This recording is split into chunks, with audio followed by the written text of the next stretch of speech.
ভারত ব্রহ্মচারী মহারাজের শ্রীচরণে জানাই অনন্ত অনন্ত কোটি প্রণাম। উপস্থিত আমার প্রাণপ্রিয় গুরু ভাই বোন, বিভিন্ন জেলা থেকে আগত যে সমস্ত ভাই বোন এসেছেন, আমরা আন্তরিকভাবে ভীষণ খুশি হয়েছি যেই মহতি কর্মযজ্ঞে আপনারা অংশগ্রহণ করেছেন। আরো যদি এটা ধান কাটার সময় না হতো, আলু চাষের সময় না হতো, এই ঘর জায়গা দেওয়া যেত না। যাই হোক, তার ভিতর থেকে যারা সেই করে বেরিয়ে এসেছেন, আশা করি আপনারা কিছু নিয়ে যেতে পারবেন, সেই আশায় আপনারা এসেছেন। তার জন্য আজকের আমি অন্য অ্যাঙ্গেলে একটা আলোচনা করব আমার ভাই বোনদের জন্য, যাতে আগামী দিন পিঁপড়ের মতো দলা পাখি থাকতে পারে। তার জন্য আজকে কিছু কিছু বিষয় আলোকপাত করব অত্যন্ত সংক্ষেপে, আর দূর দূরান্ত চলে যাবে, বাড়ি যাবে। সেই বিষয়গুলি হলো, কালকের আমি শুধু গুরুর গুরুত্ব, গুরুর মাহাত্ম্য সম্পর্কে আলোচনা করেছি, অন্য কোনো বিষয়ে আমি যাইনি। আজকের কেন বিশ্বের সর্বশ্রেষ্ঠ হাতিয়ার রাম নারায়ণ রাম, কেন তিনি সন্তান দল সৃষ্টি করেছেন, এই বিষয়ের উপরে আলোকপাত করব। বর্তমান পরিস্থিতি কালকের হালকা টাচ দিয়েছি, আজকে আর ওই বিষয়ে যাব না, কারণ আধ্যাত্মিক লেভেলে আলোচনা করতে গেলে আন্তর্জাতিক বিষয়ে আলোচনা করা সম্ভব হয় না। আর আপনারা তো খবরের কাগজের মাধ্যমে এখন বুঝতেই পারছেন, আর এগুলো আলাদা করে আলোচনা করে সময় নষ্ট করার দরকার নেই। আমরা যেটা বলতে চাই, মূল জায়গাটা যদি ঠিক থাকে, ভক্ত এবং ভগবানের মধ্যে যদি মিলটা ঠিক থাকে, কানেকশনটা ঠিক থাকে, তাহলে আলাদা করে কোনো দাদা নেতার বক্তব্য শোনার দরকার হয় বলে মনে হয় না। কারণ এহেন তত্ত্ব নাই যে সকালে ঘুম থেকে ওঠা থেকে রাত্রে ঘুমোতে যাওয়া পর্যন্ত আমাদের কি কি করতে হবে, কিভাবে চলতে হবে, সেগুলো ঠাকুর গাইডলাইন দিয়ে রেখেছেন। স্বাস্থ্য সৌন্দর্য বই যদি কারো বাড়ি থেকে থাকে, খুব পুরাতন বই, তাতে পরিষ্কার গাইডলাইন দিয়ে রেখেছেন। সন্তান দলের প্রকৃত কর্মী হতে গেলে যে চারটে গুণাবলী থাকা দরকার, সেই চারটে গুণাবলী আমাদের যদি অর্জন করতে আমরা না পারি, তাহলে আমি সন্তান দলের সদস্য বলে দাবি করতে পারি না। সেই চারটে গুণাবলী কি? আদর্শ সন্তান, আদর্শ কর্মী, আদর্শ সাধক, আদর্শ সৈনিক। এই চারটে গুণাবলী আমরা যদি অর্জন করতে না পারি, যারা নাম ভালোবাসে তারা জব করতে অতটা ইন্টারেস্টেড নয়, বিভিন্ন জায়গায় গিয়ে যেটা দেখি। আবার কেউ কেউ আছে তারা জব করতে খুব ভালোবাসে, নামের আসলে যেতে চায় না। আবার কেউ কেউ খুব আলোচনা করতে ভালোবাসে, কিন্তু নাম জপে দাঁত ধারে না। আমার বক্তব্য যদি শুধু নামেই যদি সব হতো, তাহলে ঠাকুর জব দিলেন কেন? আবার যদি শুধু জব করলেই সব হতো, তাহলে নাম দিলেন কেন? আবার যদি শুধু তত্ত্ব আলোচনা করলেই যদি সবকিছু হতো, তাহলে নাম জপ কেন দিলেন? এটা আমার প্রশ্ন। অতএব তিনটেই দরকার, নামও দরকার, জপেরও দরকার, তত্ত্বও দরকার। এ প্রসঙ্গে লাস্ট যে সাক্ষাৎকার সন্তান দলের মাননীয় পরম পিতার মনোনীত সম্পাদক চিত্তশিক্ষার মহাশয়ের কাছে আমি গেছিলাম, ওটাই আমার শেষ যাওয়া, শেষ দেখা বলতে পারেন। সেখানে আমি দাদার কাছে রিকোয়েস্ট করেছিলাম, দাদার কাছে ঢুকতে দেওয়া হচ্ছে না। আমি তখন জোর করে ওখানে যারা ছিল তাদেরকে বললাম যে আমার যখন দেখতে দেওয়া হবে না, তাহলে ওনাকে কিছু একটা লিখে দিতে হবে, যে যেটা আগামী দিনে আমাদের কাছে ভাই বোনদের কাছে রেকর্ড হয়ে থাকবে।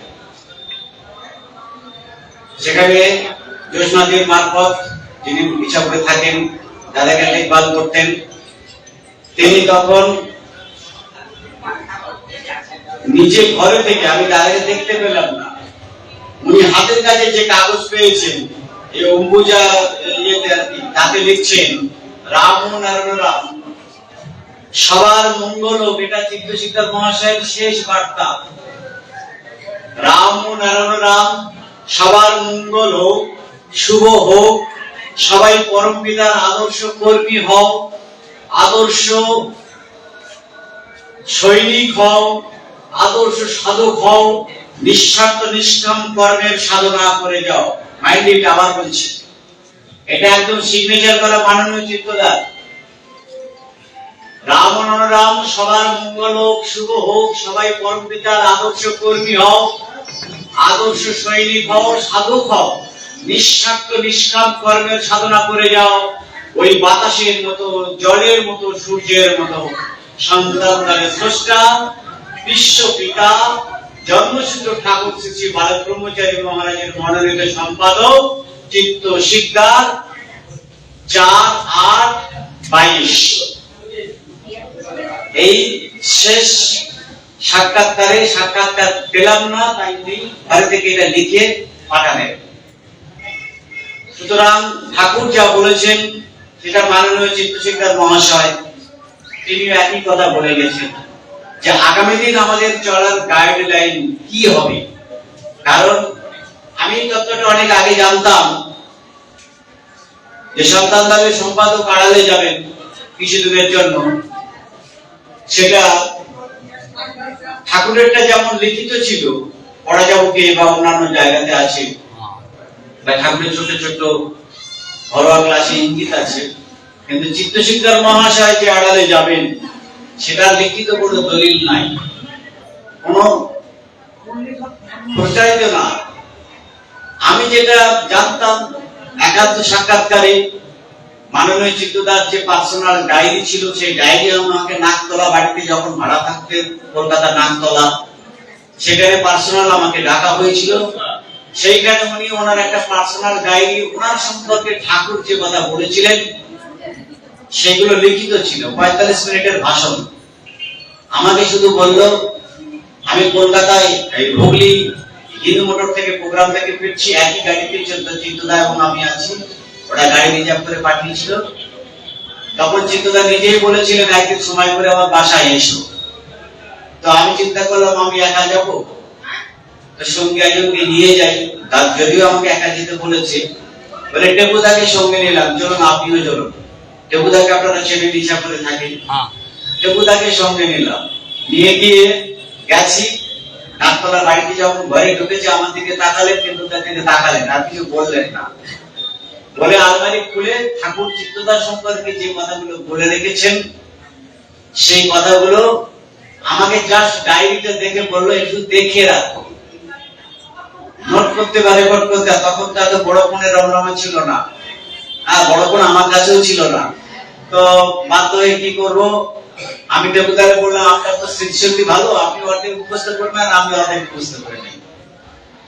এই হলো ব্যাপার। তো সেইখানে যে কথাগুলো জানার সুযোগ পেয়েছিলাম তার মধ্যে একটা কথা আমি বলি। ঠাকুর বলছেন আমি যেদিন যাবো আমি আমার চিত্তরে নিয়ে যাব। যেটা যুগান্তর বই প্রকাশ হয়েছিল, যুগান্তর বই আছে না এখানে, এটা বিক্রি হচ্ছে। যুগান্তর বই বের করেছিলাম পয়লা বৈশাখে, বাঁকুড়া যে ঢলডাঙ্গায় যে বর্ষপূর্তি হয় তার 7-8 মাস পরে যে হিসাব করে এই ঘটনাটা ঘটবে এটা কিন্তু আমি জানতাম না, কারোরই জানা যাচ্ছিল না। কিন্তু যুগান্তর বই তার 6-7 সাল আগে আমি লিখেছিলাম, তাতে ওই জায়গায় একটা, তাহলে আমি আগাম জানলাম কি করে? আমি যদি সত্যটা না জানতে পারতাম তাহলে তো লিখতাম না। তারও আগে আমি জানতাম, ঠাকুরেরই বলা। আমি সবাই আস্তে আস্তে বসো, চেঁচামেচি করবেন না কেউ।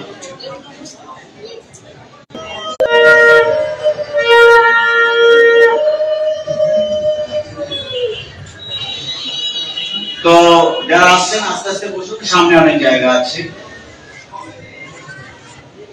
তো সেই বক্তব্য অনুযায়ী ওনার আরেকটা লিখিত চিঠি কেন্দ্রীয় কমিটির উদ্দেশ্যে বলা হয়েছিল, তাতে করে তিনি আমাদের যে গাইডলাইন গুলো দিয়ে গেছেন, প্রতিটি সংগঠনের স্বতন্ত্র তথা স্বয়ং সম্পূর্ণতা বজায় থাকবে, স্বাধীনভাবে কাজ করবে। তথাকথিত প্রেসিডেন্ট সেক্রেটারি পদগুলো তুলে দেওয়া হোক। যে যে কোনো কথা হবে না, চুপচাপ ওখানে গিয়ে ফাঁকা সময় বসে। শৃঙ্খলা বড় জিনিস, আগে শৃঙ্খলা শিখুন, তবে পালা কর্মচারী বা সন্তান দলের কর্মী হওয়ার যোগ্যতা দাবি করবে। এটা খাবলা খাবলা হরিণ নামের আসন নয়, এটা অনুসরণ শিবির। একদম চুপচাপ বসবে। আমরা অনেক বড় বড় ভক্ত, আমরা জানি ঠাকুরকে অনেক সেবা দেন, আমি জানি সে কত বড় ভক্ত, সে ঠাকুর বুঝতে পারছে আড়াল থেকে, বুঝে নিয়েছেন। তাই জন্য চিন্তা ঠাকুর টুকু করে একটা কথা বলতেন মাঝে মাঝে শেষের দিকে, যে আমাদের ভরসায় যে ঠাকুর বসে নেই সেটাই সবচেয়ে বড় ভরসা। আর একবার বলছি, আমাদের ভরসায় যে ঠাকুর বসে নেই সেটাই সবচেয়ে বড় ভরসা। মানে আমাদের উপর যদি ভরসা করে থাকতেন, হাজার বছর পার হয়ে গেল, বিদ্যুৎ বিপ্লব হতো না। তো আমরা কতটা ঠাকুরকে ভক্তি করি, কজন ঠাকুরকে সত্যিকারে প্রণাম করি, আর কজন আমরা স্বার্থে ঠাকুরকে প্রণাম করি, এগুলো বলতে চাই না, কারণ আমি কাউকে আঘাত দিতে চাই না। ঠাকুরকে বলা যে ভক্তের মনে আঘাত দেবে না, তাই এটাকে আমি বাস্তব কথাটা তুলে ধরলাম, কিন্তু আঘাত হিসেবে কেউ নেবেন না। যাই হোক, প্রসঙ্গে আসি। তার তিনি যে চিঠিটা লিখছেন 22/2/2017 সাল, চিত্ত শিক্ষা, এটা প্রিন্ট করা হয়েছে, এর অরিজিনাল ছাপা কপিও আমার কাছে আছে, হাতে লেখা চিঠিও আছে। তাহলে তিনি 17 সালে বললেন যে কোন প্রেসিডেন্ট সেক্রেটারি পদগুলো তুলে দেওয়া হোক। আচ্ছা, আমাদের বর্ধমান জেলার কথা বলি, যেখানে শিবির হচ্ছে। আপনাদের এলাকায় যে সংগঠনগুলো কাজ করছে, সেক্রেটারি সভাপতি পদ তুলে দিয়েছেন? দেননি, কেউ দেননি। কারণ সেক্রেটারি পদ যদি একবার চলে যায়, সভাপতি পদ যদি চলে যায়, তাহলে আমাদের গতি থাকবে না, আমাদের নেতৃত্ব থাকবে না। ওই জন্য এটাকে আমরা মানতে পারলাম না। চিন্তাটা সব কথা মানতে হবে, এটা ভুল করে। চিন্তাটা সব কথা মানতে হবে। প্রতিটি কমিটিতে একটি মাত্র পদ থাকবে আহ্বায়ক, মানে কনভেনার। ধরুন বর্তমান এখানে যে জেলা কমিটি আছে বা শাখা কমিটি আছে, আমি সুকুমার দা বা লালু দা বা শিবুদা যারা আছেন, তাদেরকে যে অনুরোধ করব, শুধুমাত্র শিবির করে ক্ষান্ত হলে হবে না। ঠাকুর বলছেন আমি প্র্যাকটিক্যাল লোক, প্র্যাকটিক্যাল কথা বলতে ভালোবাসি। আমি প্র্যাকটিক্যাল লোক, ঠাকুর কি বলছেন? প্র্যাকটিক্যাল করতে ভালোবাসি। মানে যেটা কথা বলবো, মুখ থেকে যেটা বেরোবে, সেটা যেন বাস্তবায়িত হয়। মুখে বলবো একরকম, কাজ করবো আর একরকম, সেটা করলে হবে না। অতএব এই সিস্টেমে আমরা গেলাম না। আমরা সেই এখনো অনেক জেলায়, এখন উত্তর চব্বিশ পরগনা জেলায় গিয়ে দেখবেন সমন্বয় কমিটি চলছে। বাপরে বাপ, এখনো সমন্বয়। কিছু কিছু জেলায় যে দেখছি এখনো জেলা কমিটি। রাজারহাটে প্রোগ্রামে গেছি, বাগুয়াটি থেকে অনেকটা ভিতরে দিয়ে যেতে হয়, ঘন্টায় 1-1.5 ঘন্টা ভিতরে। আমাকে প্রাইভেটে করে নিয়ে গেল, দেখলাম প্রচুর গুরু ভাই বোন বসে আছি, আলোচনা শুরু হবে 3টে দেখি, আমি 1টায় পৌঁছেছি। আমি আর নেপাল ভাই আছি, এক এক করে আসছেন। দাদা, আমি এই শাখার এই জেলা কমিটির সম্পাদক রামনারায়ণ। কিছুক্ষণ পর আলোচনা, দাদা আমি এই জেলা কমিটির সভাপতি রামনারায়ণ। কিছুক্ষণ পরে যে বললো, দাদা আমি এই জেলার সহসভাপতি রামনারায়ণ। মনে ভাবছি কতবার রামনারায়ণ বলতে হবে এদের জন্য। মানে যত কান্দারে জেলা কমিটির নেতা আছে, মানে 5-7 জন আমার সঙ্গে সাক্ষাৎ করে গেলেন, যেখানে কি বিশাল একটা পোস্ট। এক গুরু ভাইকে ফোন করেছি, তিনি বাড়িতে নাই, তার মেয়ে ফোন ধরেছে। আমি বললাম অমুক দাদা বাড়িতে আছেন? তো তার মেয়ে ফোন করে বলছেন, হ্যাঁ বলুন না, কি বলতে হয় বলুন না, আমি সভাপতির মেয়ে বলছি। আমি ভাবছি বাপরে, সভাপতির মেয়ে বিশাল বড় কি পোস্ট, বুঝতে পারছেন? সভাপতির মেয়ে বলছে আমাকে বলুন, আমি বাবাকে বলে দেবো। ঠিক আছে ঠিক আছে, তোমার বাবার সাথে পরে কথা বলে। মানে আমরা এই পোস্ট ছাড়তে রাজি নই। আঘাত হিসাবে নেবেন, এটা কিন্তু চিত্তদা বলেছেন, পরম পিতার মনোনীত সম্পাদক, আমি তার কথা বলছি। আলোচনা সভায় কারোর একছত্র আধিপত্য থাকবে না, সবার সমান মর্যাদা থাকবে। এই যেমন গোঘাটের ভাই বোনদের নামের একটা বক্তব্য আলোচনা রাখার সময় ছিল, কিন্তু দুঃখিত সময়টা এতটা মানে টিফিনটা করতে দেরি হওয়ার জন্য সময়টা আর হয়ে উঠলো না, আরো 2-3 জন বলতে পারলো না, আপনারা আঘাত নেবেন না। কোন সংগঠনের অপর অন্য কোন সংগঠনের উপর খবরদারি করতে পারবে না, তাদের সমালোচনাও করবে না। যদি সহযোগিতা করতে পারো ভালো, না হলেও বিরোধিতা করবে না, সংঘাতে যাবে না। কেবলমাত্র সংগঠনের রেজিস্ট্রেশন বজায় রাখার স্বার্থে কমিটিতে প্রেসিডেন্ট, সেক্রেটারি ইত্যাদি পদগুলো থাকবে, ওগুলো কাগজে কলমে, ওগুলি থাকবে কাগজে কলমে, প্রকৃতপক্ষে কোনো বাস্তব ফাংশন তাদের থাকবে না। অতএব এখনকার বর্তমান সন্তান দলের যারা কেন্দ্রীয় কমিটি মাথায় যারা আছেন, দায়িত্বে আছেন, তারা যে ছড়ি ঘোরাচ্ছেন, ধমকি দিচ্ছেন, এখানে কিন্তু পরম পিতার মনোনীত সম্পাদকের কথা অনুযায়ী বলা হচ্ছে কেবলমাত্র রেজিস্ট্রেশন, মানে সন্তান দল সংগঠনের একটা রেজিস্ট্রেশন আছে, 833 একটা রেজিস্ট্রেশন আছে, ওই রেজিস্ট্রেশন বজায় রাখার জন্য সরকারের খাতায় একটা নাম থাকবে, কিন্তু সেই সেক্রেটারি বা প্রেসিডেন্ট পদগুলো থাকবে কাগজে কলমে, তাদের প্র্যাকটিক্যালি তাদের কোনো ফাংশন থাকবে না, প্রকৃতপক্ষে তাদের কোনো বাস্তব ফাংশন থাকবে না, যদিও এটা কার্যত অবাস্তব মনে হবে। আর সন্তান দলের মূল দায়িত্ব কর্তব্য সম্বন্ধে সকলকে অবহিত থাকতে হবে। সন্তান দল সংগঠনের মূল দায়িত্ব কি? কোন ধোঁয়াশা থাকলে চলবে না। ধোঁয়াশা মানে এই যে আমরা বলছি ধোঁয়াশা, কি ধোঁয়াশা? এই এত বছর হয়ে গেল, আর কি ঠাকুর আসবে, আর কি বিপ্লব হবে, এই যে ধোঁয়াশা আমাদের মধ্যে কাজ করছে। হ্যাঁ, মানে এত বছর, 30-32 বছর পার হয়ে গেল, আর কতদিন? তার থেকে গাড়ি বাড়ি করে নেই, অসুবিধা নাই। হ্যাঁ, টাকা পয়সা একটু নাতিপুতির জন্য রাখতে হবে, তো এই চিন্তায় আমরা যত সময় বেশি যাচ্ছে তত আস্তে আস্তে নিজেদেরকে আমরা সংসারে জারে যেন জড়িয়ে পেয়েছি। ভুল বললাম না? ভুল বলেছি? যত সময়টা ঠাকুর বেশি দিচ্ছে, বেশিটা কেন দিচ্ছে? যখন কোন ছাত্র বেস্ট মার্ক পায়, বেস্ট নাম্বার পায়, ধরুন হয়তো 34 করে পাস, সে হয়তো 28 কি 30 পেয়েছে, কিন্তু স্টুডেন্ট হিসেবে খুব ভালো, মাস্টারমশাই কি করে, গ্রেস মান নাম্বার দিয়ে দেয়, 1-2 নাম্বার এক্সট্রা দিয়ে তাকে পাস করিয়ে দেয় সেই বিষয়। আসলে এটাকে গ্রেস মার্ক বলা হয়। তো আমাদের এই গ্রেস পিরিয়ড দেওয়া হয়েছে, টাইম ওভার হয়ে গেছে। 1970 সালে ঠাকুর ঘোষণা করে দিয়েছেন যে আমি নামবো। এই 70 সাল থেকে 80 সাল, 80 সাল থেকে 90 সাল, তারপরে 93 সালে গেদের মিটিং এ বললেন। এটা আমার জিজ্ঞাসা, আপনাদের অনেক প্রশ্ন আছে আমি জানি, কিন্তু আমি আগে থেকে আপনাদের প্রশ্ন করে রাখি, যে ঠাকুর গেদের মিটিং এ নদিয়ার গেদে যে 27 মার্চ 1993 সালে লাস্ট মিটিং করলেন, এবং তার আগে যতগুলো মিটিং করেছেন, সেই মিটিং এ তিনি পরিষ্কার ঘোষণা করেছেন, এখনো যদি আমি না নামি আমার গুরুগিরি ছেড়ে দেওয়া উচিত। আমার সন্তানদের কাছে আমি কি কৈফিয়ত দেব, আছে না গেদের ভাষণে? এখনো যদি আমি না নামি আমার গুরুগিরি ছেড়ে দেওয়া উচিত, আমার সন্তানদের কাছে কি কৈফিয়ত দেবে? আমার অনেক আগেই নামা উচিত ছিল, তাই কেউ যদি না নামে আমি একাই নামবো। আমার প্রশ্ন এইখানে, প্রত্যেকটা মিটিং এ আমাদেরকে শপথ করিয়ে নিতেন, আমি ডাক দিলে তোমরা আসবে তো, রক্ত দক্ষিণা দিতে হবে, আর দীক্ষা নিয়ে যে দক্ষিণা দাওনি, দক্ষিণা তোমাদের দিতে হবে, রক্ত দক্ষিণা, বলো পারবে, দেবে? আমরা সবাই হাত তুলে বলতাম হ্যাঁ বাবা পারবে। আর গেদের মিটিং এ ওখানেও একই কথা বলা হলো, কি আগে যত মিটিং এ ঠাকুর করেছেন, 100 হাজার মিটিং করেছেন, সেখানে ঠাকুর প্রত্যেক মিটিং এ কখন বলতেন আমি ডাক দিলে তোমরা আসবে তো? আমরা কি বলতাম? হ্যাঁ বাবা। ঠাকুর কি বলতেন?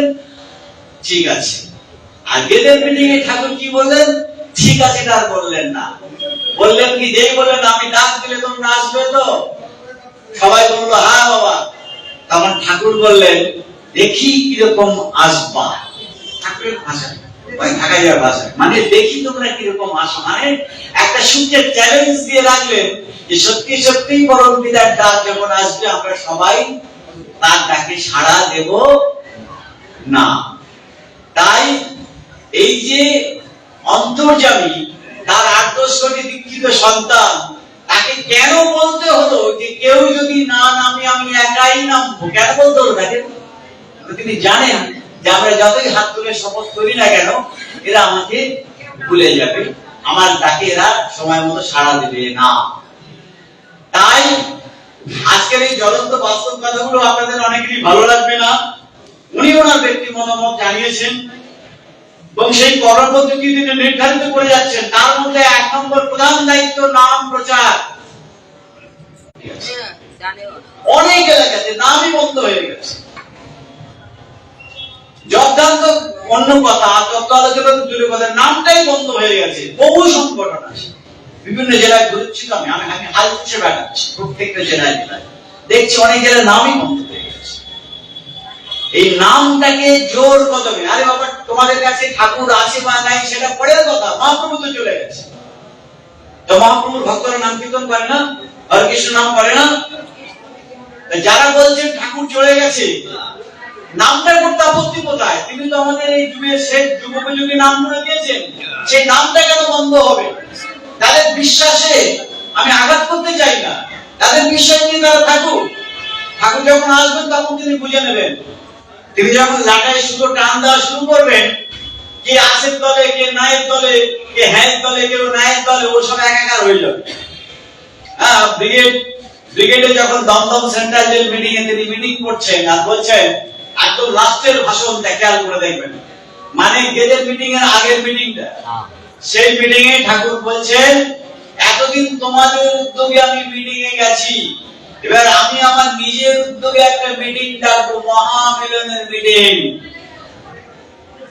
মহামিলনের মিটিং, সেদিন আমরা সবাই এক হয়ে যাব। আছে না দমদম সেন্ট্রাল জেলের মিটিং এ, সেদিন আমরা সবাই এক হয়ে যাবো। এই এত ভেদাভেদ, এটা ঠাকুরেরই ক্রিয়েটেড। যদি 8-10 কোটি সরকার ইউনাইটেড হয়ে থাকতাম, দলবদ্ধ হয়ে থাকতাম, প্রশাসনের নজরে পড়ে যেতাম। আমাদের পদে পদে বাধা দিত প্রচার কাটছে। তাই এই যে বাহ্যিক ভাবে যেটাকে আমরা দেখছি, এই যে বিরোধিতা কারোর সাথে কারোর মিল নেই, এটা ঠাকুরেরই ক্রিয়েটেড। এদেরকে ছন্ন ছড়া করে রাখো, কিন্তু সবাই কিন্তু ঠাকুর আছে বলুক নাই বলুক, নেতাজির কথা বলুক বা না বলুক, নাম বন্ধ নাই। কিছু কিছু এলাকায় নাম বন্ধ হয়েছে, কিন্তু এখন আবার একটু জোয়ার উঠছে। এখন আবার নামের রেশটা খুব চালু হয়েছে, কারণ ঠাকুর ঘাড়ে ধরে করিয়ে নিচ্ছেন। তাই প্রধান দায়িত্ব নাম প্রচার। 2 নম্বর দায়িত্বটা হচ্ছে এই নামের সহকারী হাতিয়ার হিসেবে পরমপিতার নির্দেশ, ঘরে ঘরে শঙ্খধ্বনি দাও। ভোর 5টা, দুপুর 12টা, সন্ধ্যা 6টা, রাত্রি 12টা, রাত্রি 2টো। আজকের দিন বিপ্লবের দিন পড়াচাবুকের শেষের দিকে অঙ্কটা পড়ে নেবেন।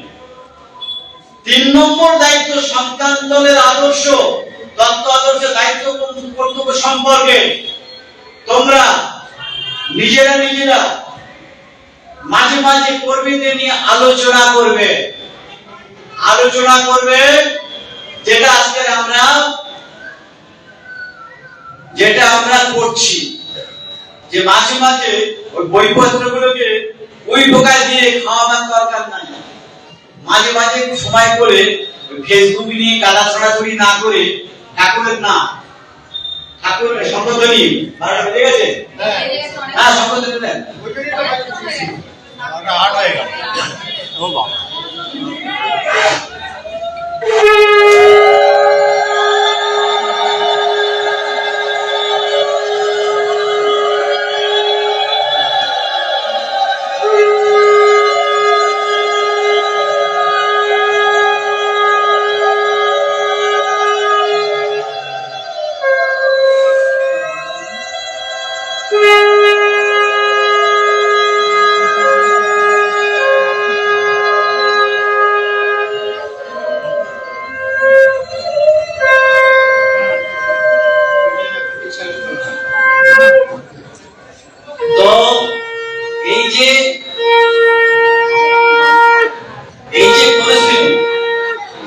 এই যে পরিস্থিতির উপরে আমাদের গাইডলাইন দিয়ে দেওয়া হলো, এবং সাথে সাথে তিনি ওই গাইডলাইন দেওয়ার সাথে সাথে তিনি আরেকটা বই লিখলেন, তার নাম হলো নিশানা।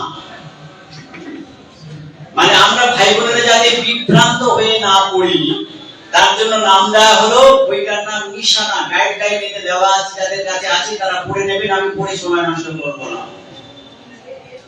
আরেকটা বই তিনি লিখলেন, তার আগে লিখেছিলেন মীমাংসা। এই যে সংগঠনে এত দলাদলি ভাগাভাগি, তার সমাধান সূত্র দিয়ে দেওয়া হলো বইটার নাম দেওয়া হলো মীমাংসা।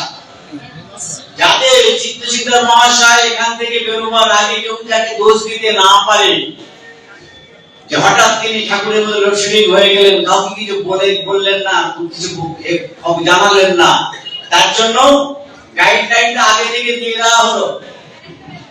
গাইডলাইনটা আগে থেকে দিয়ে রাখো, মীমাংসা, সন্তানের আদর্শ সন্তান। পেয়েছে বইগুলো, নিজের পেনশনের পয়সা খরচ করে করে লাস্টের দিকে এই বইগুলো উনি ছাপিয়েছিলেন। ও সবার লাস্ট যে বই নির্দেশ, সেটা হচ্ছে সঠিক পথের দিশা। এই সঠিক পথের দিশা বইটাতে কি আছে, এর আগে আমি ওনার লেখা চিঠি দেখালাম, পড়ে শোনালাম কি দায়িত্ব আমাদের। সেখানে সঠিক পথের দিশা বক্তব্যটা পুরোটাই হুবহু চিত্তশিক্ষক মহাশয় যা প্রথম থেকে বলতেন, সেই একই বক্তব্য এই বইটার মধ্যে আছে, নতুনত্ব কিচ্ছু নাই। অথচ বইটার নাম দেওয়া হয়েছে সঠিক পথের দিশা, সন্তান কর্মীদের সঠিক পথের দিশা। বইটা আপনাদের ঘরে ঘরে আছে। এতে কি দায়িত্ব দেওয়া হয়েছে? এখানে দায়িত্ব দেওয়া হয়েছে যে আজ আমি যে কথা বলবো, খুব ভাইটাল পয়েন্ট, আজ আমি যে কথা বলবো, এই প্রোগ্রামটা, এই বক্তব্যটা এই সব কমিউনিটি হলে 2018 সালের যে বক্তব্য, সেই বক্তব্যে এটা কিন্তু বর্তমান যে কেন্দ্রীয় কমিটি যারা হোল্ড করছে তাদেরই উদ্যোগে এই মিটিংটা হয়েছিল। এবং এই মিটিং এ চিত্তদা যেতে চাইনি, একবার দুবার অনুরোধ করা হয়েছে, যায়নি। 3 বারের মাথায় হাতে পায়ে ধরে নিয়ে যাওয়া হয়েছিল, আপনি যেভাবে বলবেন আমরা সেভাবে চলবো, আপনি আমাদের ওখানে চলুন একবার।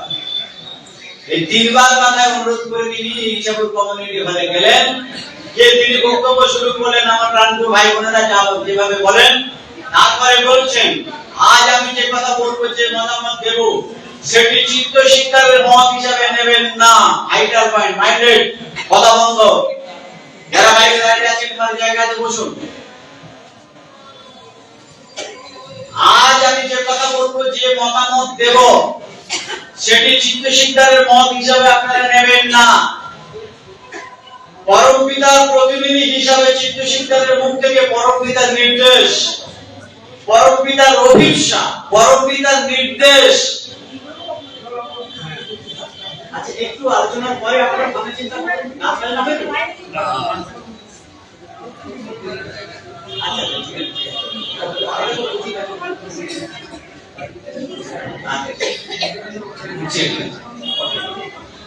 তাহলে আজ আমি যে কথা বলবো, যে মতামত দেব, সেটি চিত্ত শিক্ষার মত হিসেবে নেবে না। যে কথা বলবো, যে মতামত দেব, এটাকে চিত্ত শিক্ষার বক্তব্য হিসেবে নেবেন না। পরম পিতার প্রতিনিধি হিসাবে চিত্ত শিক্ষার মুখ থেকে পরম পিতার নির্দেশ, পরম পিতার অভিপ্সা আপনারা শুনবেন, আপনারা মানবেন, এটি আপনাদের কাছে আমার একান্ত অনুরোধ। তাহলে বক্তব্যটা কে দিল? ঠাকুর দিল। কারণ এইখানে বলা হয়েছে যে প্রথমেই বলা হচ্ছে, আমি আজ যে কথা বলবো, যে মতামত দেবো, সেটা চিত্ত শিক্ষার মত হিসাবে আপনারা নেবেন না। আপনাদের প্রতিনিধি হিসাবে, পরম পিতার প্রতিনিধি হিসাবে চিত্ত শিক্ষার মুখ থেকে পরম পিতার নির্দেশ, পরম পিতার অভিপ্সা আপনারা শুনবেন, আপনারা মানবেন, এটি আমার একান্ত অনুরোধ। তাহলে পরম পিতার ইচ্ছাটা তার মুখ থেকে বলা হলো। দায়িত্বটা কি? দায়িত্বটা অন্য কিছু দেয়নি। 2017-তে যা চিঠি দেওয়া হয়েছে, সেই একই চিঠি, একই বক্তব্য। এখানে বলা হয়েছে এলাকায় নাম চাইবে না, যশ চাইবে না, কাজের প্রয়োজন এলাকায় একটা করে কর্মী পরিষদ গঠন করা হোক, সেক্রেটারি, সভাপতি, এসব কিছু লাগবে না, শুধু একজন করে প্যানেল রাখো। কি সুন্দর বলছেন। প্রত্যেকটি এলাকায় কোন শাখা কমিটি নয়, জেলা কমিটি নয়, কোন শাখা কমিটি নয়, জেলা কমিটি নয়, এক একটা এলাকায় গ্রামের নামে হোক বা এলাকার নামে হোক, এক একটা করে কর্মী পরিষদ গঠন করা হোক। 5 জন, 7 জন, 10 জন, 20 জন, প্রকৃত যারা সময় দিতে পারবে, কাজ করতে পারবে, নিঃস্বার্থ হবে। কাজটা কি? সেটা হলো এই নামের ব্যবস্থা করা। একটা দিনও যেন নষ্ট না হয়, বাড়িতে বাড়িতে হোক বা এলাকায় এলাকায়।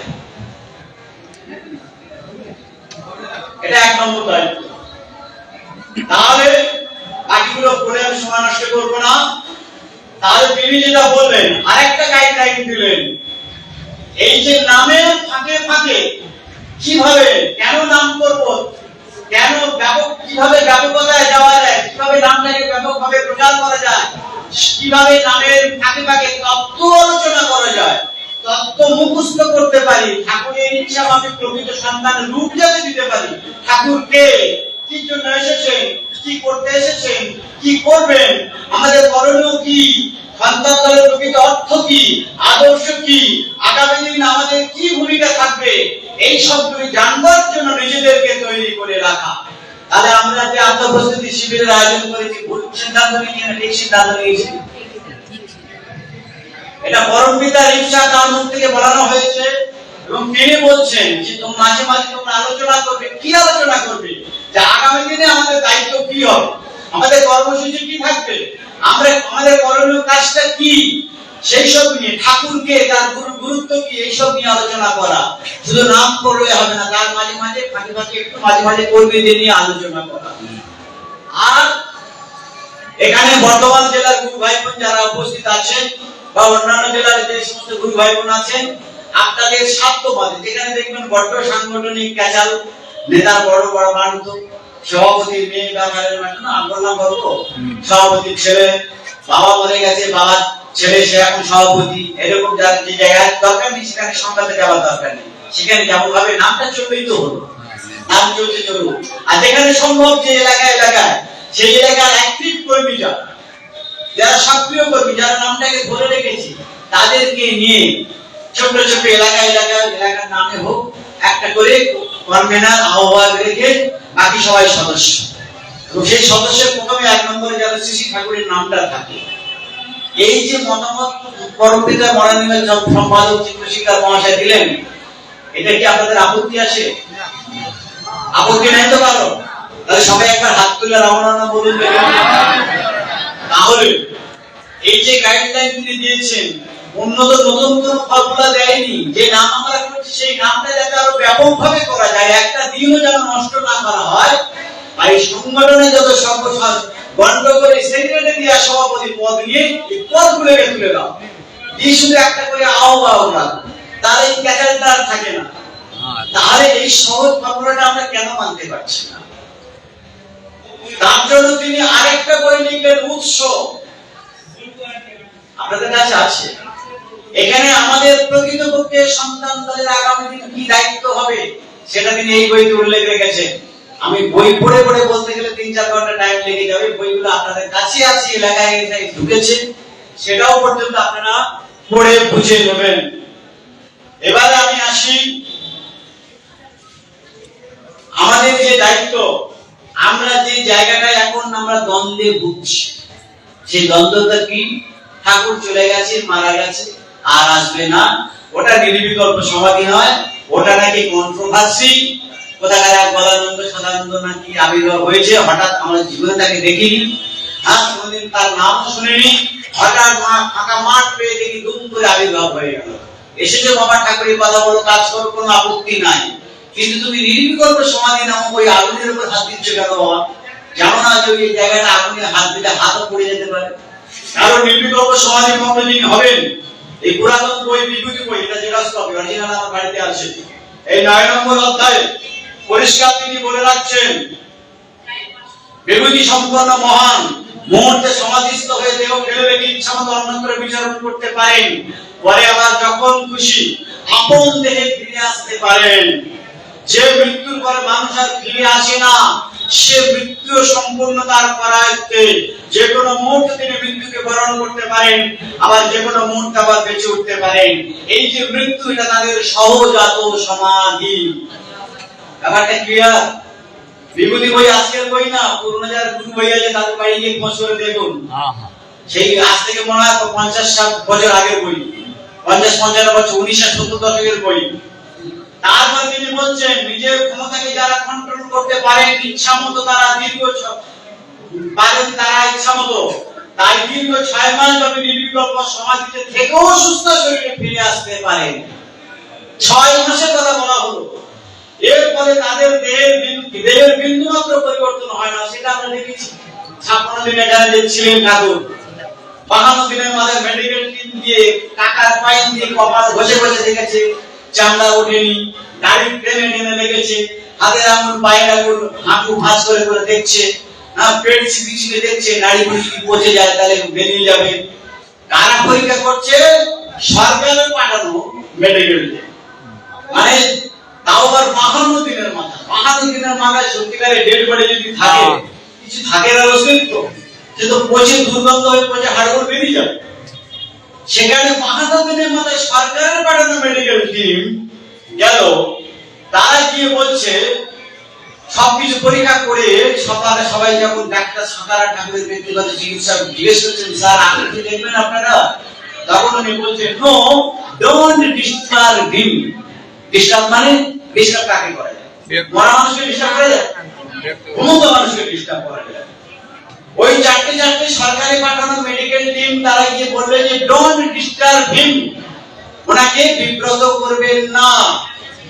তারপর মেডিকেল টিম সরকার চেপে দিল, তার কারণ যদি প্রকাশ করতে জনগণের সরকারকে ফেলে দেবে, যখন মিথ্যা কথা বলে এটা প্রচার করছে, যার জন্য কায়দা করে মেডিকেল টিমের রিপোর্টটা প্রকাশ করলো না। কিন্তু ঠাকুর এখানে আরেকটা জায়গা বলছেন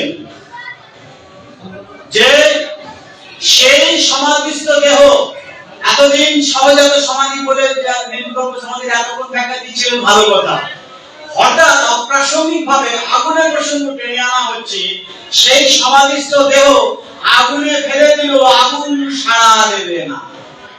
বাবা তুমি সাধনার বিষয়ে আলোচনা করছো, নির্বিকল্প সমাধির ব্যাখ্যা দিচ্ছ, নির্বিকল্প সমাধি সম্পন্ন মহানরা কিভাবে ফিরে আসতে পারে, সেটা অপ্রাসঙ্গিক ভাবে আগুনের প্রসঙ্গ আনা হলো কেন?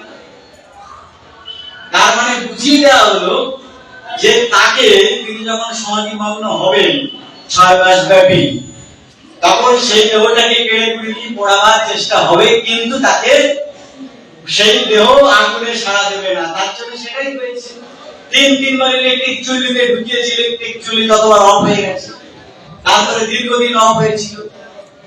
ঠিক আছে, এখন নতুন করে আর দুটো মেশিন বসানো হয়েছে করোনার শ্মশান ঘাটে, এবং ওই ওখানকার শ্মশান ঘাটে রেজিস্টার খাতায় বীরেন্দ্রচন্দ্র চক্রবর্তী ওরফে বাধা কর্মচারী নামে কোনো নাম কিন্তু রেজিস্টার নাই।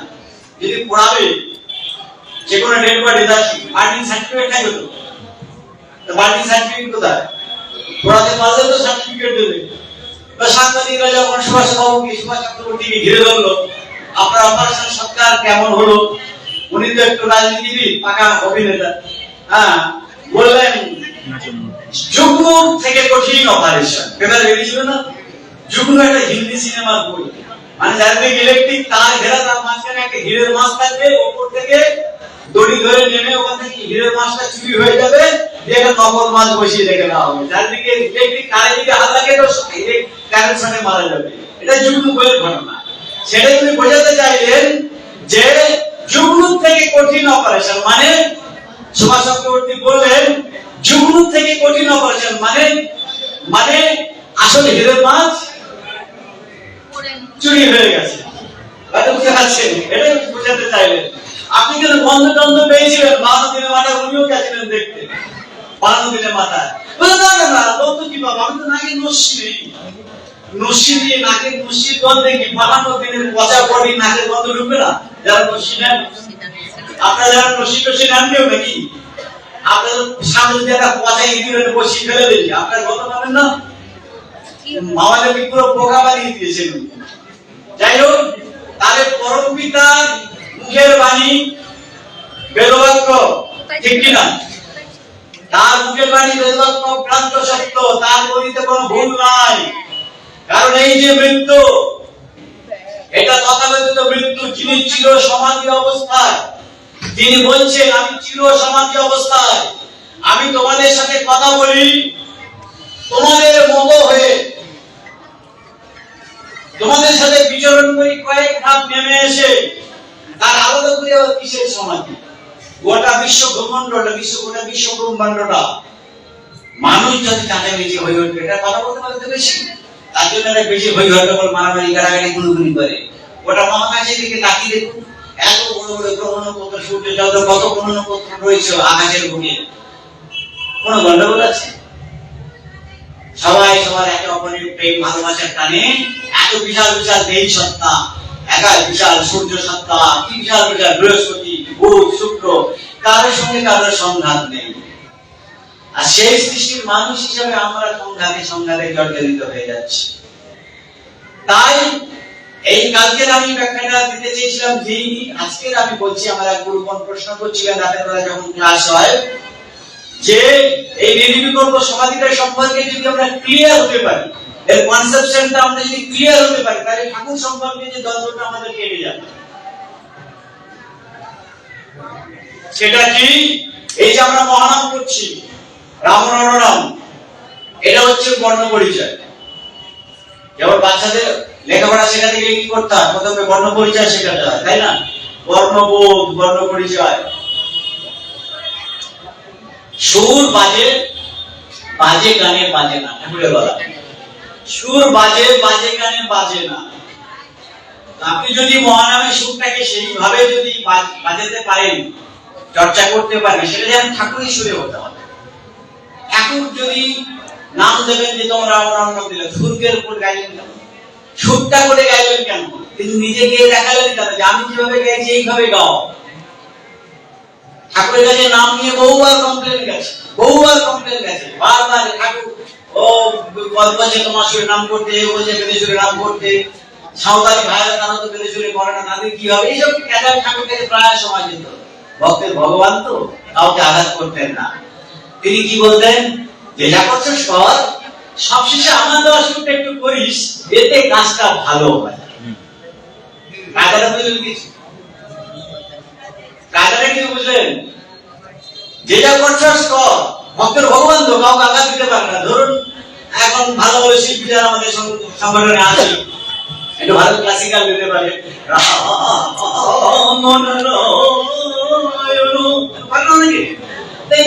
তাকে যদি আমরা ঠাকুর বলাই কি হচ্ছে, এদিকে আমি গেছি, সে তখন নাম করবে না। এই ঠাকুর আমাকে বলেছে বুঝতে হবে, জানে না ওই ঠাকুর নাম করবে। এই ভক্তের ভগবান তো কালামাছি মাছ জাপান কর, সবশেষে আমার দেওয়া সুরটা একটু করিস, এতে কাজটা ভালো হয়।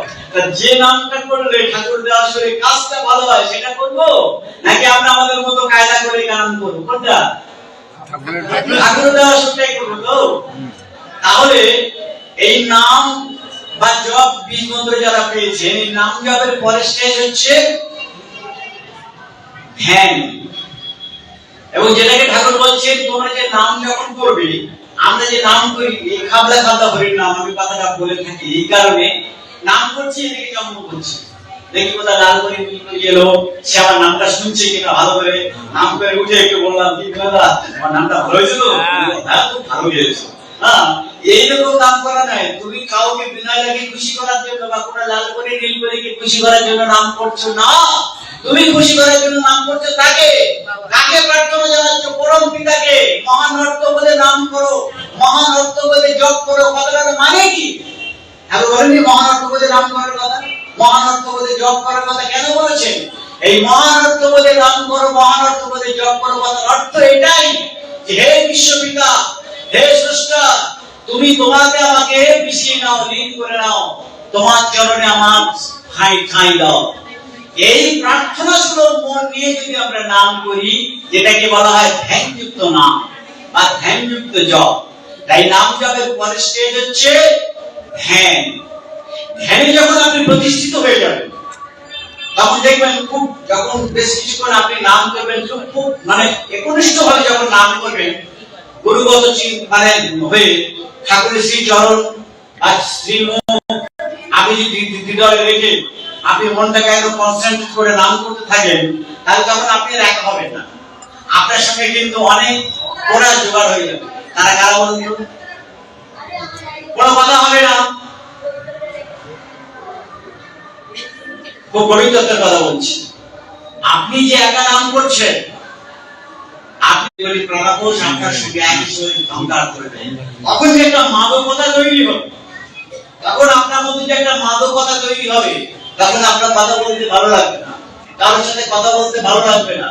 চুপচাপ নিরলস নিষ্কাম মন নিয়ে আপনি বসে আছেন, নাম করছেন, ধ্যান করছেন, জপ করছেন, ধ্যানে প্রতিষ্ঠিত হয়ে গেছেন। এই ধ্যানে যখন প্রতিষ্ঠিত হয়ে যাবেন, আরো গভীর যখন প্রবেশ করবেন, তখন এই নামের ভাষা বা মন্ত্রের ভাষা হারিয়ে যাবে। তখন রাম নাম রাম বা হ্রিম ক্লিং যারা পেয়েছেন, কৃষ্ণ মন্ত্র, রাধা কৃষ্ণ মন্ত্র, শিবের মন্ত্র, সব মন্ত্র আউট হয়ে যাবে। তখন ভিতরে দানা দানা দানা দানা একটাই ওঙ্কার ধ্বনি, একটাই ওঙ্কারের ভাইব্রেশন ভিতরে চলতে থাকবে, ভাষা হারিয়ে যাবে। তখন উচ্চারণ করে জোর করে করে বসে বসে রাম নাম বা বীজ মন্ত্র জপ করে ভাষা পাবেন না। এটাকে বলা হয় ভাব সমাধি। নিজের মধ্যে নিজে ডুবে যাবে। এই ভাব সমাধির পরে স্টেজ হচ্ছে মহাভাব, এটাকে শাস্ত্রীয় ভাষায় বলা হয় রাধা ভাব। এই রাধা ভাব মানে সমস্ত কিছুর মধ্যে আপনি আপনার ঠাকুরকে দেখতে পাবেন, এটাকে বলা হয় মহাভাব। আপনি যদি কোথাও দূরে মাইকে কোনো গান বাজে, আপনি ওই গানের শব্দটা শুনতে পাবেন, আপনি শুনতে পাবেন যেন রাম রাম হচ্ছে, এটাকে বলা হয় রাধা ভাব। মানে সবকিছুর মধ্যে আপনি খাচ্ছেন, চলছেন, পিচ্ছেন, সবকিছুর মধ্যে যেন একটা ঠাকুরকে আপনি দেখতে পাচ্ছেন। চক্ষু বন্ধ করে ঠাকুরকে দেখতে পাচ্ছেন। আর যাদের ঠাকুর চক্ষু বন্ধ করে ঠাকুরকে দেখতে পান না, বুঝতে হবে তার কনসেন্ট্রেটের অভাব আছে। বুঝতে পারছেন আমি কি বলতে চাইছি? স্পিডটাকে বাড়িয়ে দেন। যখন স্পিডটাকে বাড়িয়ে দেন, গতিটাকে কাজ করুন, অসুবিধা নেই, কাজ করুন, নাম চালান, কোদাল চালান, হাটে ময়দানে কোর্ট কাছারি যাই কিছু করুন, ভেতরে টক টক টক টক করে পেন্ডুলাম যেমন ঘড়িটা বাজে, টক টক টক টক করে ঘড়ির কাঁটাগুলো ঘুরে ওই শব্দের মতো ভিতরে ভিতরে টক টক টক টক করতে করতে অটোমেটিক প্র্যাকটিস করে এসে যাবে। এটাকে বলা হয় অজপা জপ। যে জপটাকে মালা দিয়ে হয় না, অজপা জপ। এই জপের রেওয়াজটা যদি সারাদিন সংসারে কর্তব্য কর্মের মধ্য থেকে আমার রেওয়াজটা এসে যায়, অটোমেটিক আমার দেহের মধ্যে থেকে একটা আলাদা ভাইব্রেশন তৈরি হয়ে যাবে। ওই মন্ত্র তখন আপনাকে আলাদা করে মনে করে জপ করতে হবে না। বা যারা বীজ পানি রাম নারায়ণ রাম জপ করছেন, কীর্তন করতে পারেন, এই নাম জপ করতে পারেন, ঠাকুরের বলা আমার দেওয়া নাম করা যা, আমার দেওয়া জপ করা তা, আবার আমার দেওয়া তত্ত্ব আলোচনা করাও তাই আছে না বেদবাণী বইতে। আবার কোনো কিছু না করে গুরু ধ্যান, গুরু চিন্তা করলো একই কাজ। কিন্তু গুরুকে পাওয়া ধ্যানে এত কঠিন নয়। গুরুকে পাওয়া, চক্ষু বোঝাবেন, গুরুকে আনবেন, অনেকেই সাথে চলে আসে। চক্ষু বুঝলে ঠাকুরকে দেখতে অনেকে আসতে চায়, একটু লুকোচুরি খেলা করে, একবার দেখতে পাচ্ছেন, একবার দেখতে পাচ্ছেন, একবার দেখতে পাচ্ছেন, একবার দেখতে পাচ্ছেন, মানে লুকোচুরি খেলা করে, সহজে ধরা দেবে না, কারণ তিনি তো বিরাট, তাকে ধরা এত সহজ নয়। তাহলে এই যে ভাব, মহাভাব, এই সমস্ত কিছুর মধ্যে আপনি আপনার ঠাকুরকে দেখতে পাচ্ছেন, আপনি আপনার গুরুকে দেখতে পাচ্ছেন, এটাকে বলা হয় মহাভাব। এই মহাভাবের পরে স্টেজ হচ্ছে সবিকল্প সমাধি। সবিকল্প সমাধি সম্পর্কে ঠাকুর ব্যাখ্যা দিচ্ছেন কি? সবিকল্প সমাধির ব্যাখ্যা দিয়ে বলছেন যে শ্বাস প্রশ্বাসটা শুধু কেউ সাগর মতো এই প্রশ্বাসটা থাকবে, শ্বাস প্রশ্বাসটা থাকবে, কিন্তু সমস্ত দেহ জড়ভাব হয়ে থাকবে। এই যে ইড়া, পিঙ্গলা, সুষুম্না, এই তিন নেত্র জাগরিত হয়ে যাবে, যেটা তখন তার মধ্যে ত্রিকালদর্শী হয়ে যাবে। সে তখন ত্রিকালদর্শী হয়ে যাবে। সে তখন সমস্ত কিছুর মধ্যে মানে জাগতিক আকর্ষণ বিকর্ষণ তার মধ্যে আর কাজ করবে না, তার থার্ড আই খুলে যাবে। এটাকে বলা হয় সবিকল্প সমাধি। আর এই সবিকল্প সমাধির পরে স্টেজ হচ্ছে নির্বিকল্প সমাধি। এই নির্বিকল্প সমাধিটা কি?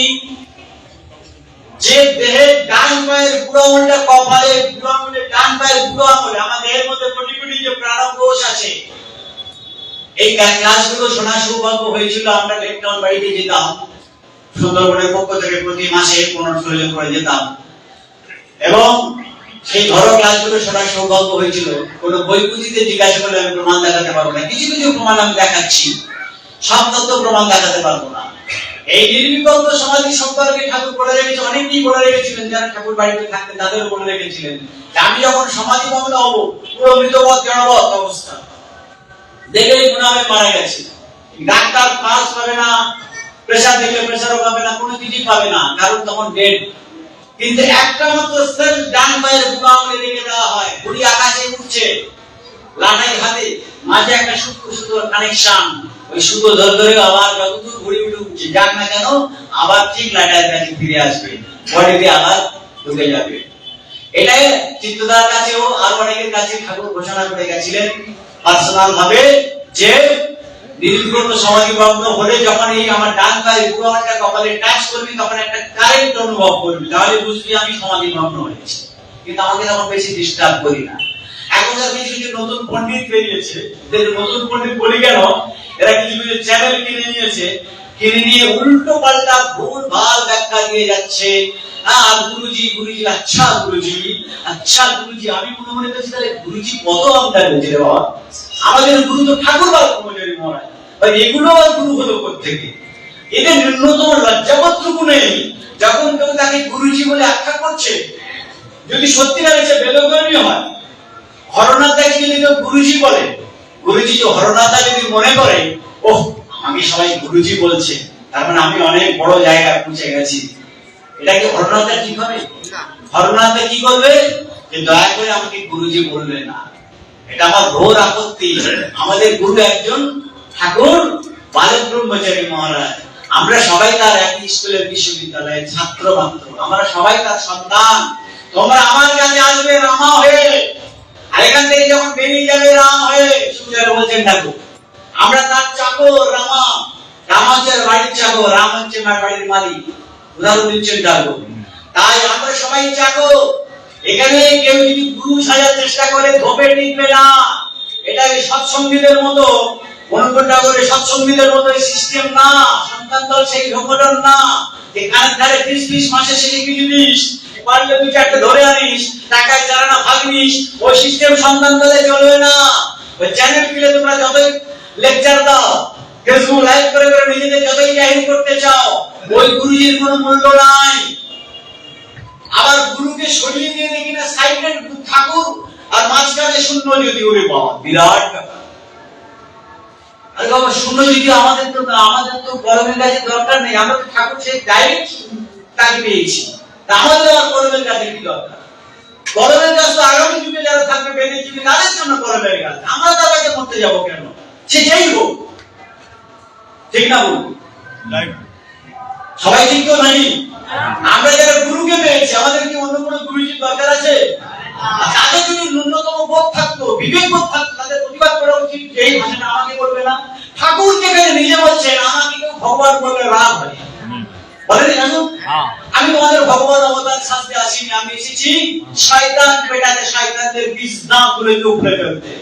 আমাকে কেউ ভগবান বললে আমি এক কাঠি উপরে উঠি না, আর কেউ শয়তান বললে এক কাঠি নিচে নামি না।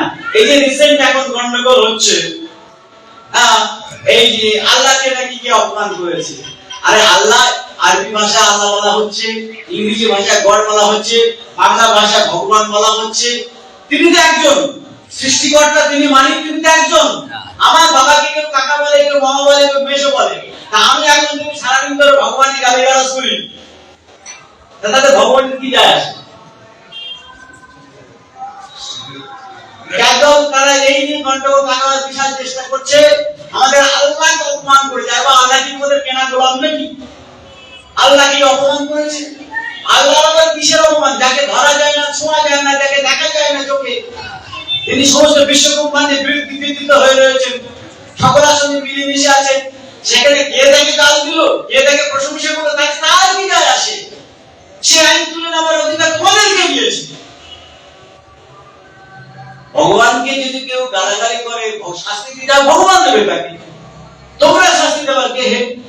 আসলে এটা ঘটনা নয়, ঘটনা একটা কিছু ঘটনা সৃষ্টি করতে হবে। কারণ এরা তো থাকবার মতো কাজ করেনি, টিকে থাকবার মতো কাজ তো করেনি। তাই এদের উপায়টা কি হবে?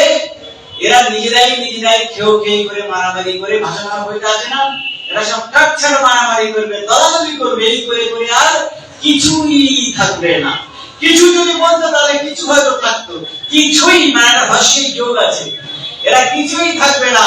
ওরা মারামারি করবে, দলাদলি করবে, ওরা দলাদলি করবে, মারামারি করবে, এই করে করে ওরা শেষ হয়ে যাবে। আমার সন্তানটা ফাঁকা মাঠে গোল দেবে, ঠাকুরের বাবা, ঠিক কিনা? সুতরাং এই যে নির্বিকল্প সমাধি নিয়ে এত বিতর্ক, যিনি চির সমাধি অবস্থায়, শিশু বয়স থেকে দেখা যাচ্ছে ঠাকুরকে খুঁজে পাওয়া যাচ্ছে না। ঠাকুর দেখা যাচ্ছে খাটের নিচে বসে ধ্যান। আরে পাড়ায় ঘুরে বেড়াচ্ছে মা তারা দেখি খাটের নিচে বসে আছে।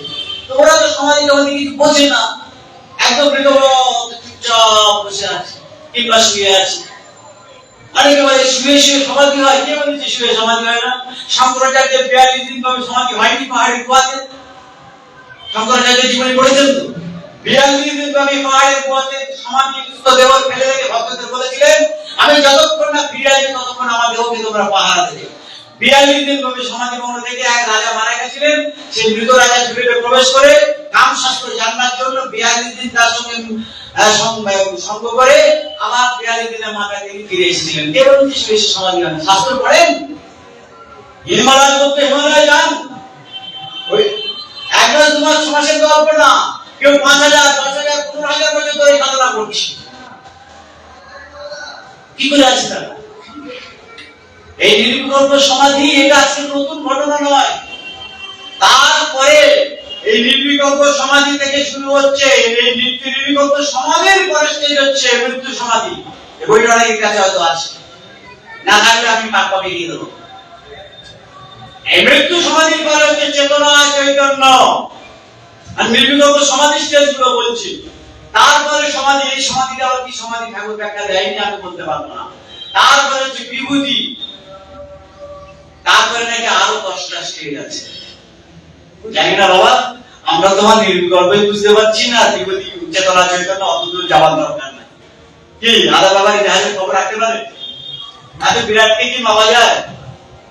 আমি যখন চাকরির ইন্টারভিউ দিতে গেছিলাম, আমাকে প্রশ্ন করছে, আচ্ছা বলো তো প্রশান্ত মহাসাগরে কত বালতি জল আছে? আমি তো মহাচিন্তায় পড়ে গেছি।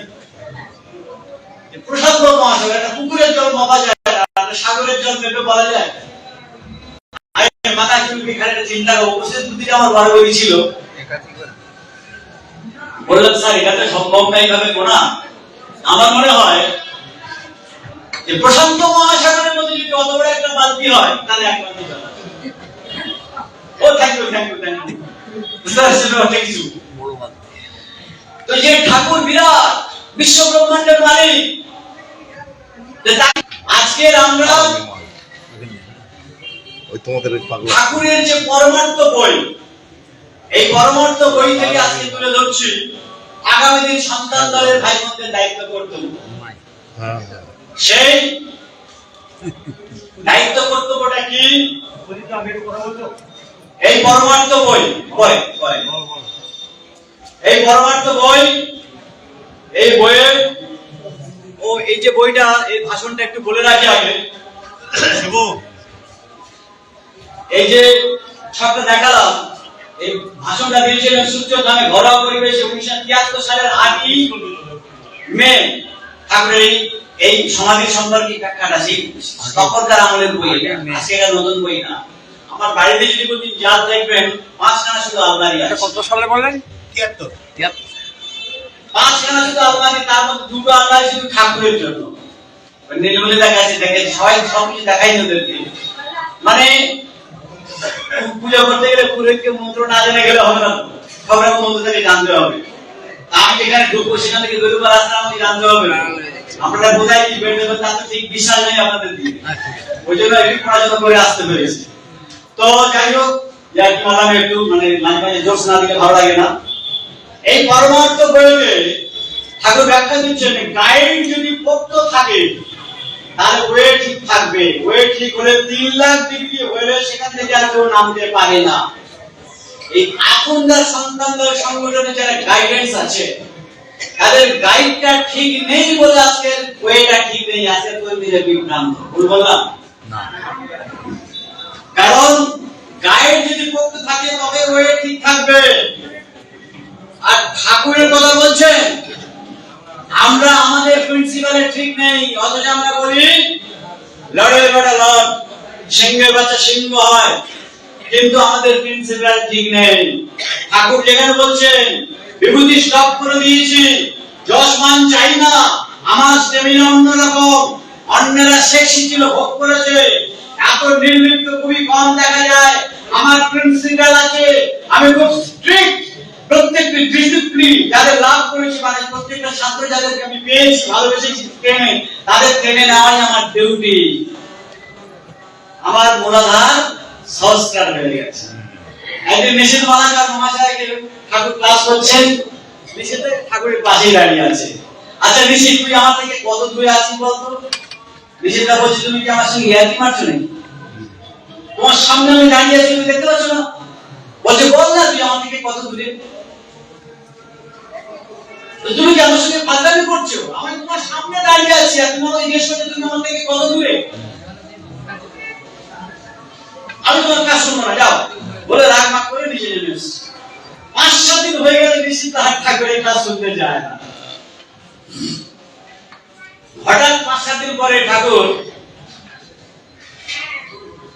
জিজ্ঞেস করছে, হ্যাঁ নিশ্চিতকে দেখছি না, কি ব্যাপারে? নিশ্চিত কোথায় গেল? বলে বাবা, সে বলেছে তোমার ক্লাস আর শুনবে না। সে তোমার সামনে দাঁড়িয়ে ছিল, আর তুমি তাকে বলছো বল নিশ্চিত তুই কত দূরে? সে রাগ করবে না, আর তোমার ক্লাসে শুনবে না। আয় ওকে ডাকে, রাগ বলে ধরে বেঁধে নিষেধ তাকে ধরে নিয়ে ঠাকুর তোমাকে ডেকে চলো বলে ধরে বেঁধে নিষেধ তাকে ঠাকুরের কাছে নিয়ে গেছে। খুব ভাইরাল পয়েন্ট, খুব ভাইরাল পয়েন্ট। ধরে বেঁধে ঠাকুরের কাছে নিয়ে গেছে। তখন ঠাকুর বলছেন, ওরে পাগল, আমি যেটা বলতে চেয়েছি তুই সেটা বুঝতে পারিসনি। তুই আমার থেকে কত দূরে? আমার তো মূলাধার সংস্কার হয়ে গেছে, এবং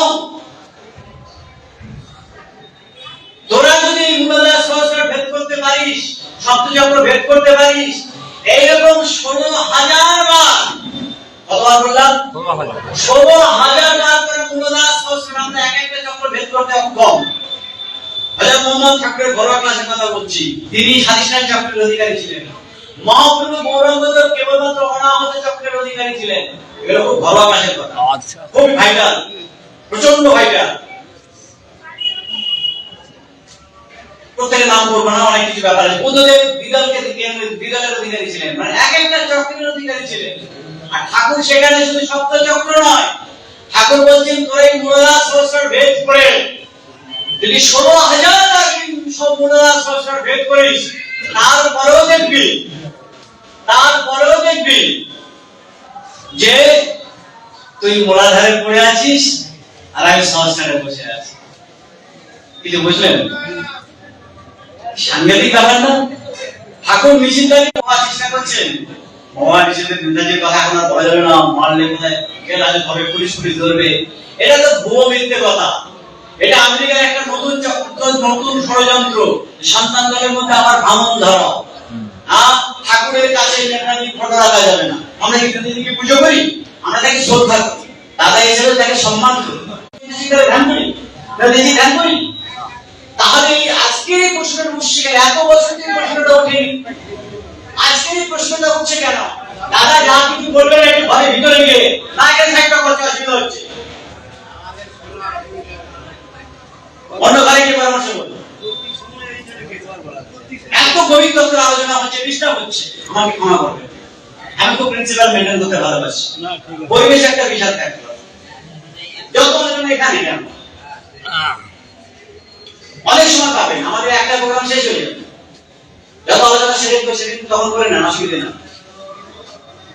আমি যেখানে যেখানে শিবির করি, আমি বলে তৈরি একদম পিন ড্রপ সাইলেন্ট, কেউ কোনো কথা বলতে পারবেন না, অসুবিধা।